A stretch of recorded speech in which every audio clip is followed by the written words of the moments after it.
ชีวิตไม่เมาเพราะมีสติปัญญาหมู่บ้านนี้มีแต่คนถือศีลที่นี่เป็นถิ่นของคนมีศรัทธานอกจากมีชาติเรายังมีศาสนา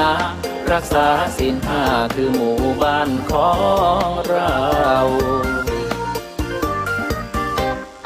รักในหลวงห่วงลูกหลานร่วมกันต้านสิ่งไม่ดีไม่เอาหมู่บ้านศีลห้าของเราอย่าให้อายเขาต้องช่วยกันรักษาหมู่บ้านนี้มีแต่คนถือศีลที่นี่เป็นถิ่นของคนมีศรัทธานอกจากมีชาติเรายังมีศาสนารักษาศีลห้าคือหมู่บ้านของเรานอกจากมีชาติเรายังมีศาสนารักษาศีลห้าคือหมู่บ้านของเรา เจ้ารักษาศีลห้าคือหมู่บ้านของเรานะเจ้าน้อมจิตกราบอนุโมทนาบุญท่านพันตรีสุธีสุขสากลนะเจ้าอนุศาสตร์ที่ได้จัดทำธรรมะมีท่วงทำนองกับทีมงานพึ่งบุญโปรดักชั่นนะเจ้าเอาขึ้นในโลกออนไลน์ YouTube เป็นบุญเป็นกุศลทำให้จิตคนเฮามีธรรมะนะเจ้าแล้วก็มีท่วงทำนองดนตรีที่มีความสุขบักเครียดบาจริงจังกับเพลงมากนะเจ้าตรงนี้ต้องอนุโมทนาบุญตัวยนะเจ้าธรรมะมีท่วงทำนองของท่านก็มีหลายเพลงนะเจ้าที่เปิดไปบอกว่าจะคันหูเวอร์ชั่นธรรมะกินพระธรรมนะเจ้าแก้วมงคลของท่านแก้วมงคลก็มีวชิปตาวัชิมาปฏิปทานะเจ้าแต่ท่านของท่านพันติสุธีสุขสากลนี่ในเรื่องศีลห้าทนายปอเน้นย้ำเหลือเกินในเรื่องศีลห้ามาได้เน้นย้ำเพื่อบังคับเพื่อทำนะเจ้าเน้นย้ำเพื่อให้ท่านน้อมจิตนะเจ้าน้อมจิตน้อมใจให้นึกถึงศีลห้าทำได้ทุกเวลาทุกนาทียิ่งดีนะเจ้า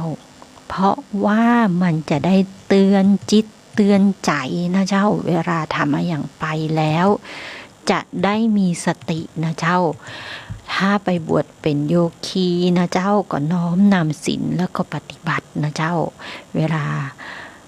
เกิดเหตุบอกว่าสิ่งที่เข้ามากระทบจิตนะเจ้าจิตก็จะเน้นย้ำรับรู้ถึงศีลห้าว่าจะช่วยอย่างใดนะเจ้าแต่ถ้าบวชเรียนอยู่ใน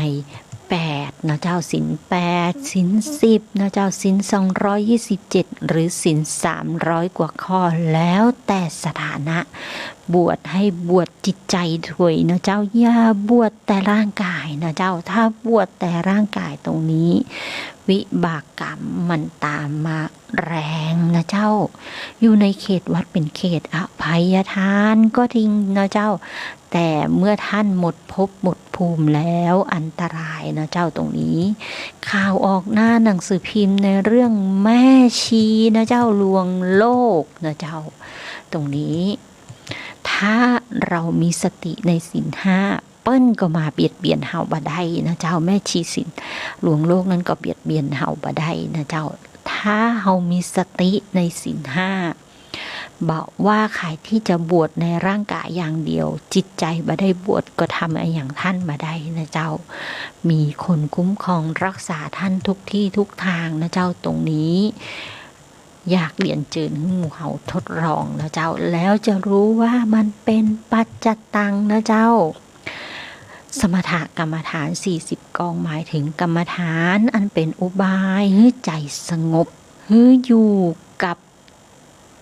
ร่างกายบอกไปที่ไหนนะเจ้าหรือถ้าใจสงบแล้วลองปฏิบัติวิปัสสนากรรมฐานนะเจ้าอันเป็นอุบายฮึดเรืองปัญญานะเจ้าวิธีการในอันที่จะเพิ่มพูนสมาธิคู่กับวิปัสสนากรรมฐานคือวิธีการที่จะเพิ่มพูนสติและปัญญานั่นเองนะเจ้าสติและปัญญาตรงนี้ สมถกรรมฐานมันก็จะมีองค์ธรรมในเรื่องพรหมวิหารสี่นะเจ้าพรหมวิหารสี่โดยปกติทั่วไปเขาจะมีทั้งเมตตากรุณานะเจ้ามุทิตานะเจ้าตรงนี้เมตตากรุณามุทิตาแล้วอันสุดท้ายคืออุเบกขาแต่อุเบกขาเป็นบาดฐานต่อจากตติยฌานของผู้เจริญเมตตากรุณามุทิตานะเจ้าเป็นอุบายที่ปัญหองว่าไอ้อย่างลึกซึ้งนะเจ้าเป็นอุบายที่ลึกซึ้งเวลาปฏิบัติพรหมวิหารสี่นี้ต้องปฏิบัติเมตตากรุณามุทิตาก่อนนะเจ้าแล้วจึงจะเข้าถึงอุเบกขาตรงนี้นะเจ้าถ้าเข้าถึงอุเบกขาก่อนนั่นแสดงว่าพื้นฐานจิตของท่านเดิมมีมาก่อนแต่อดีตชาติแล้วนะเจ้าตรงนี้ทนายปอก็น้อมนำบุญมาเล่าให้หมู่เฮาฟังเหลือเวลาสำหรับทนายปอ1 นาทีนะเจ้าว่าจะเล่าต่อว่าบาดฐานขององค์ธรรมนะเจ้าในเรื่องของปฐมฌานของผู้เจริญกสิณทั้ง9นั้นคือไอ้อย่างพรุ่งนี้มาเล่ากันต่อนะเจ้ากสิณ10อสุภะ10อนุสติ8นะเจ้ากายคตาสติอานาปานสติโอสปะเลยนะเจ้าอัปปมัญญา3ข้อแรกอุเบกขาพรหมวิหารอาหาเรปฏิกูลสัญญาเป็นเรื่องเล่าของครูบาอาจารย์นะเจ้าที่ทนายปอ